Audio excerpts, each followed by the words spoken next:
बिस्मिल्लाहिर्रहमानिर्रहीम। अस्सलाम वालेकुम दोस्तों, एक नई वीडियो के साथ हाज़िर हैं। चलो अपनी वीडियो स्टार्ट करते हैं। जैसा कि आपने थंबनेल के अंदर देख ही लिया होगा कि आज हम बात करेंगे S-400 के ऊपर कि S-400 दुनिया का बेहतरीन surface to air missile system क्यों समझा जाता है। आई रिपीट, क्यों समझा जाता है या नहीं ये हम डिसाइड नहीं करेंगे। हम सिर्फ ये बात करेंगे कि S-400 जो है वो दुनिया का बेस्ट सिस्टम क्यों समझा जाता है। वेल, इसके लिए हमें जो है सोवियत यूनियन को समझना पड़ेगा। जियोग्राफिकली सोवियत यूनियन दुनिया का सबसे बड़ा मुल्क था। रशिया आज भी दुनिया का सबसे बड़ा मुल्क है। इतने बड़े मुल्क को अगर आपने डिफेंड करना है तो उसके लिए आपके पास 50,000 भी जहाज हो तो वो थोड़े हैं। डेफिनेटली 50,000 जहाज़ों की एयरफोर्स तो आप रख नहीं सकते, इतने ज़्यादा आपके पास वसाइल नहीं होते। इतने बड़े जियोग्राफिकल एरिया को डिफेंड करने के लिए आपके पास ऐसे सिस्टम होने चाहिए जो कि हर वक्त रेडी रहें, और आप तमाम के तमाम पूरे के पूरे एरिया को डिफेंड कर भी नहीं सकते। आपको की एरियाज को जो है वो डिफेंड करना होता है जो आपके लिए ज़रूरी हैं। अब दो तरीके थे सोवियत यूनियन के पास। या तो सोवियत यूनियन इतने ज़्यादा इंटरसेप्टर्स बना लेता, यानी कि फाइटर जेट्स बना लेता कि जब भी उनकी तरफ कोई थ्रेट आती तो वो फाइटर जेट्स भेजता और वो उस थ्रेट को न्यूट्रलाइज करता।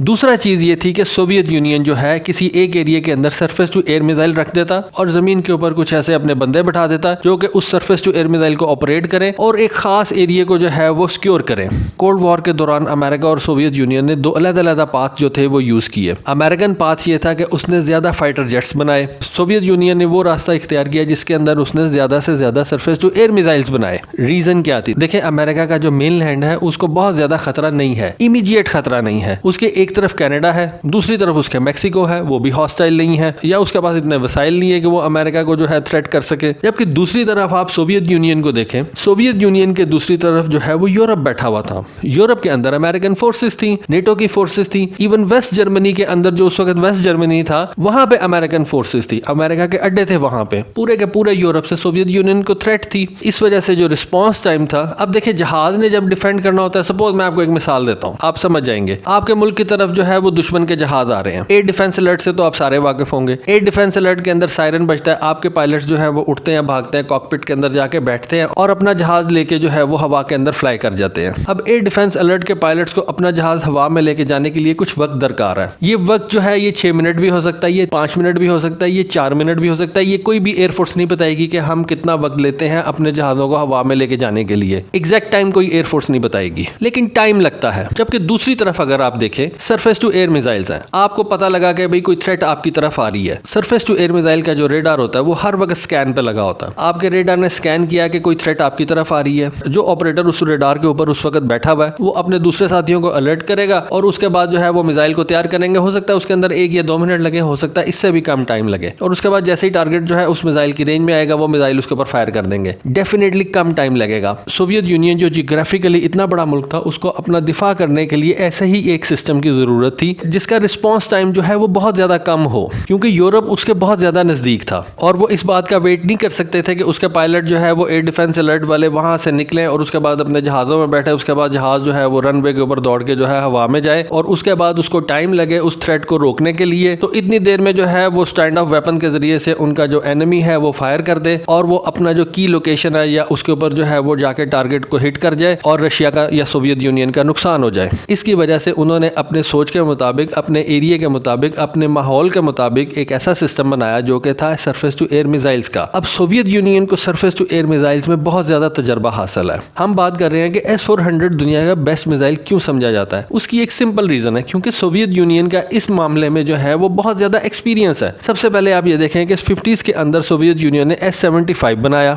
पाकिस्तान के पास भी ये सिस्टम है। ये long range high altitude missile है। ये मिसाइल उन्होंने अपना मिडिल ईस्ट के अंदर भी रखा। मिस्र ने इसको इसराइल के खिलाफ इस्तेमाल किया। फिर सोवियत यूनियन ने एक और जबरदस्त मिसाइल सिस्टम बनाया, उसको उन्होंने नाम दिया S-125 का। ये उन्होंने सिस्टम 60s के अंदर जाके बनाया। ये भी high altitude surface to air missile था। शायद आपको याद हो, ये जो U-2 सोवियत यूनियन ने गिराया था ये उन्होंने S-75 मिसाइल से गिराया था। तो सोवियत यूनियन को जो है इन मिसाइल्स का बहुत ज्यादा तजर्बा है और उसका तजर्बा जो है वो बहुत ज्यादा देर से है। आज भी देख लें कि अमेरिका बहुत ज्यादा सरफेस टू एयर मिसाइल्स के अंदर इन्वेस्ट नहीं कर रहा। एक ही सिस्टम है उसके पास, पेट्रियट। ठीक है, अमेरिका के पास और भी सिस्टम्स हैं, लेकिन मेन उसका जो सिस्टम है वो यही समझा जाता है कि वो पेट्रियट है। जबकि दूसरी तरफ सोवियत यूनियन जो है वो मुसलसल जो है वो नए से नए वर्जन बनाता जा रहा है अपने सरफेस टू एयर मिसाइल्स के। मैंने आपको बताया S-75 था, फिर S-125 आया, फिर उसके बाद S-300 आया, फिर S-400 आया और आज हम S-500 के बारे में भी सुन रहे हैं। S-400 सिस्टम जो है उसके अंदर 4 किस्म के मिसाइल्स लगते हैं। एक वेरी लॉन्ग रेंज, उसको उन्होंने नाम दिया है 40N6E।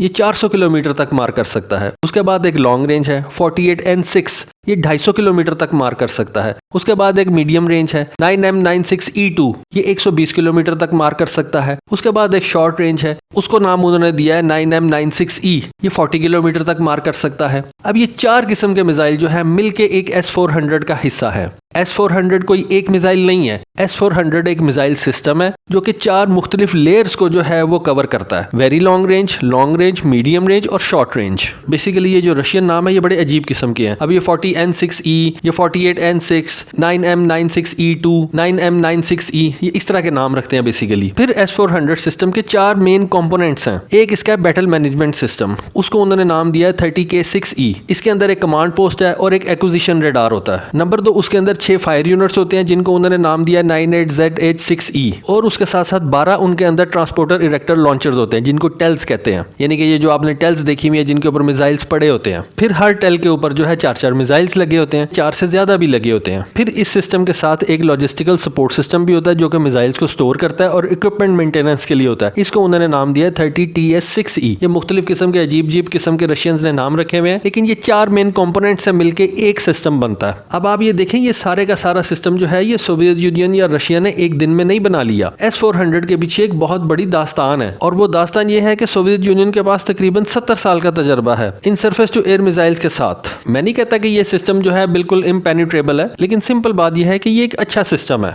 दुनिया के बड़े बड़े मुल्क जो है वो इस सिस्टम को खरीद रहे हैं। रशिया इसको यूज कर रहा है, चाइना इसको यूज कर रहा है, अब टर्की इसको यूज कर रहा है, इंडिया ने इसको लिया है। अमेरिका ने हर एक को थ्रेट की भी है कि अगर आप ये सिस्टम लेंगे तो मैं आप पे काटसा लगा दूंगा। खैर अब देखते हैं कि इंडिया ये सिस्टम लेता है तो क्या इंडिया के ऊपर भी वो काटसा लगाता है या नहीं। बेसिकली हर मुल्क के अपने इंटरेस्ट होते हैं। खैर ये तो आने वाला वक्त बताएगा कि क्या इंडिया के ऊपर भी वो काटसा लगाता है। मुश्किल बात लगती है, लेकिन देखें अब अमेरिका इसको किस तरह से टैकल करता है। खैर ये एक छोटा सा मेरा एनालिसिस था जिसमें मैंने आपको थोड़ी सी हिस्ट्री बताई कि क्यों S-400 जो है वो दुनिया का best surface to air missile system समझा जाता है। तो दोस्तों इसके बारे में आपकी क्या राय है, प्लीज़ अपनी राय से ज़रूर आगाह कीजिएगा। आज के लिए बस इतना ही। Thank you. अल्लाह हाफिज़।